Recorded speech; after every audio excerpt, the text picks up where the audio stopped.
नमस्कार, मैं हूं सुरेश फौजदार। आप देख रहे हैं राजस्थान तक। राजस्थान की कांग्रेस सरकार तमाम वादे कर रही है, पोस्टर, बैनर, पंपलेट के जरिए, इश्तिहारों के जरिए, विज्ञापनों के जरिए निरोगी राजस्थान का। लेकिन निरोगी राजस्थान कैसे होगा, फ़िलहाल इसके बारे में हम बताएंगे। लेकिन उससे पहले ये भी समझना होगा कि निरोगी राजस्थान तब बनेगा जब पहले राजस्थान का स्वास्थ्य विभाग निरोगी बनेगा। जी हाँ, क्योंकि इन दिनों ऐसा ही लगता है आंकड़ों के मुताबिक कि राजस्थान का स्वास्थ्य विभाग खुद रोगी पड़ा हुआ है। इसलिए पहले स्वास्थ्य विभाग को निरोगी होना पड़ेगा, उसके बाद राजस्थान को निरोगी होने की बात कही जानी चाहिए।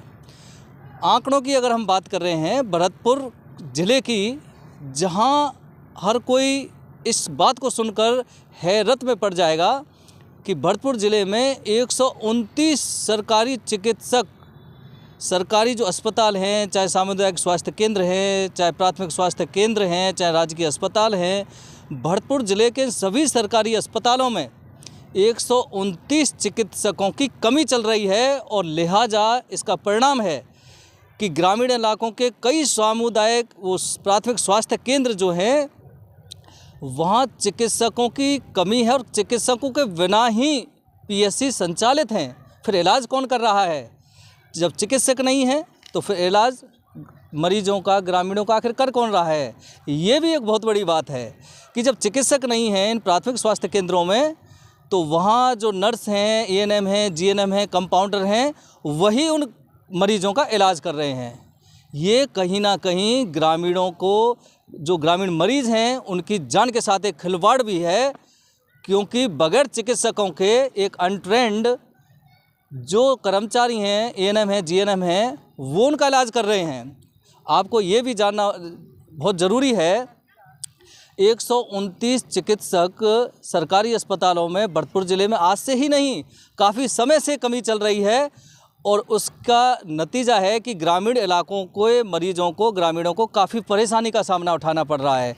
सीएमएचओ का भी पद यहाँ पर रिक्त पड़ा हुआ है, कई बीसीएमओ के रिक्त जो पद हैं वो रिक्त पड़े हुए हैं, तमाम चिकित्सकों के रिक्त पड़े हुए हैं पद।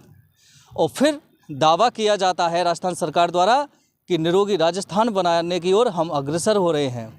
भरतपुर, जहां सड़कों की हालत कभी नहीं सुधरी, बिजली की हालत कभी नहीं सुधरी, चिकित्सक की जो हालत है वह कितनी बेहतर हुई है, इसका उदाहरण तो आप इससे ही समझ सकते हैं कि पूरी ज़िले में सीएससी पीएससी में 129 चिकित्सकों की कमी चल रही है।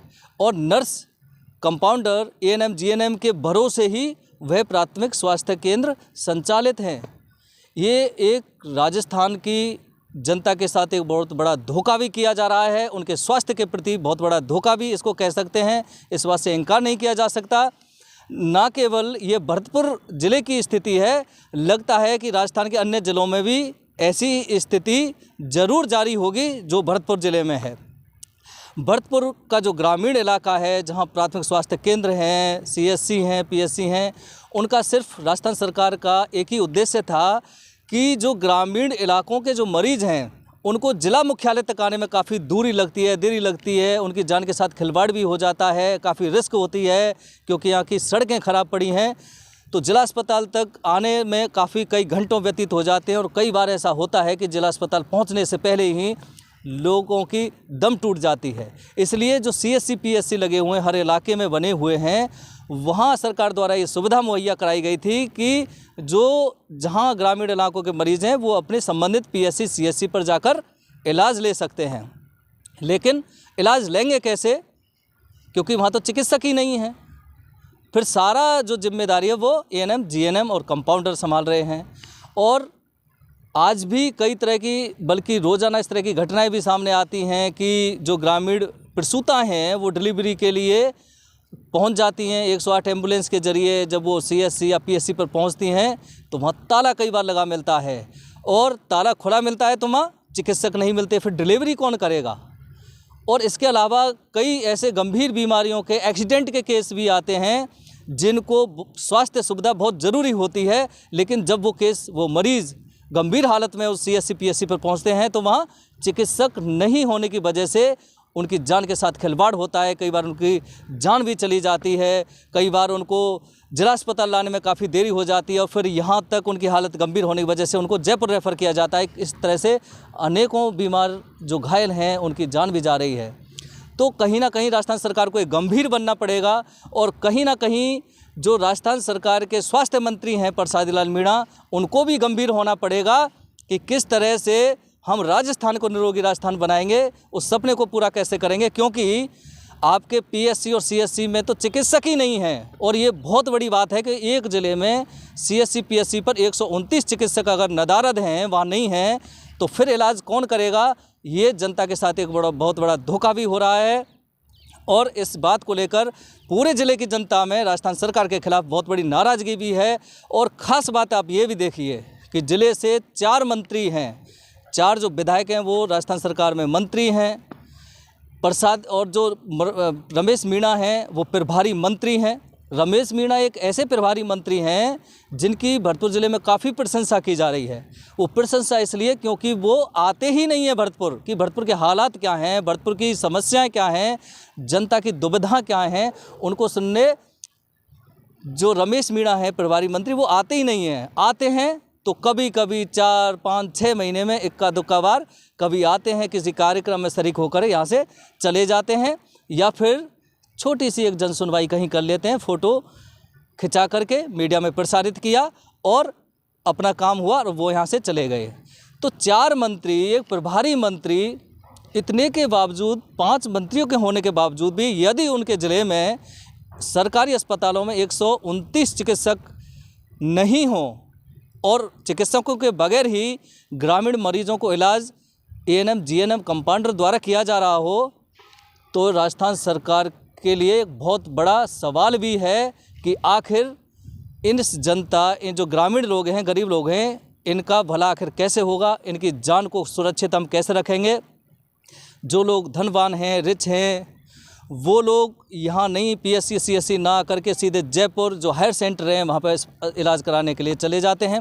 लेकिन वो ग्रामीण लोग जो गरीब हैं, जो जयपुर नहीं जा सकते, जाने में काफ़ी दूरी होती है, कई बार इस तरह की परिस्थिति पैदा हो जाती है कि उनको जयपुर नहीं ले जाया जा सकता, संबंधित जो सीएससी पीएससी वहीं ले जाया जा सकता है क्योंकि तुरंत इलाज की ज़रूरत है।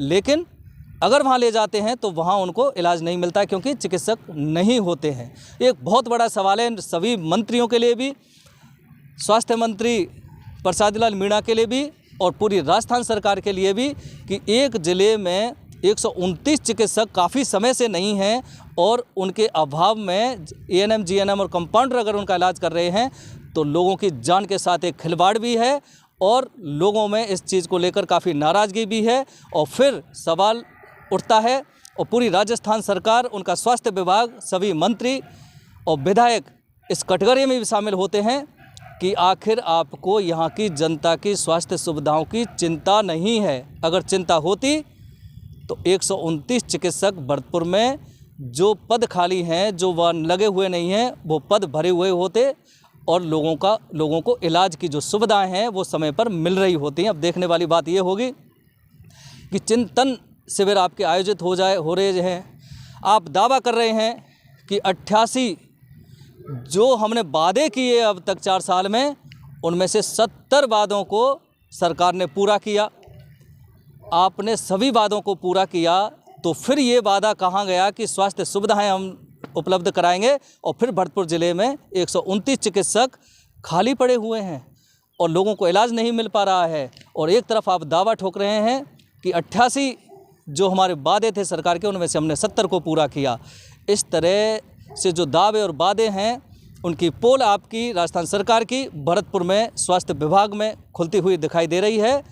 और अब देखने वाली बात ये होगी कि क्या राजस्थान सरकार ग्रामीण, गरीब और बीमार लोगों को लाभ पहुंचाने के लिए चिकित्सक मुहैया कराएगी या फिर ये सिलसिला ऐसे ही जारी रहेगा और होर्डिंग और पोस्टर में इश्तिहार के जरिए सरकार सिर्फ एक ही काम करेगी कि निरोगी राजस्थान का संकल्प, क्या वो संकल्प पूरा होगा? आज तक तो स्थिति नकारात्मक है क्योंकि ये डाटा, ये आंकड़े और यहाँ के गरीब और ग्रामीण जनता की जो परेशानी है वो साफ जाहिर करती है, राजस्थान सरकार को कटघरे में शामिल करती है।